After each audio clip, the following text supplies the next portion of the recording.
देवा किती गरमी होते, पूर्ण उकडून आणि सोलूनच काढल्यासारखं झालं. किचन मध्ये गेली, वरती पंखा नाही लावू शकत, पण हाताचा काही पंखा थांबत नव्हता. गरम गरम सकाळचा नाश्ता काढला, प्लेटमध्ये गेली, पंख्याखाली वरती पंखा चालू, तरी हाताचा पंखा काही थांबायचा नाव नव्हता घेत.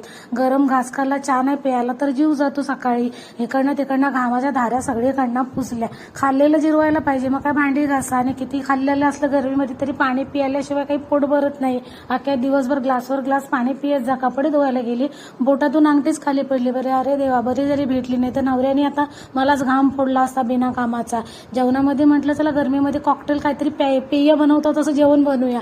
तुम्ही म्हणाला मोजून घेते. मोजून म्हणजे का, मसूरची अख्खा डाळी त्याच्यामध्ये हे टाकायचे, त्याच्यासाठी त्यांचे बारीक बारीक तुकडे पाडून घेतले. आणि काय ना, आता इकडे काय किती केलं तरी काम तर आपल्याला करायलाच पाहिजे. जशा ह्या बॉटल आहेत ना, तसंच अख्ख्या दिवसभरात मी किती पाणी प्यायला असेल मलाच नाही माहिती. तर तुम्ही पण चॅनलला सबस्क्राईब करा.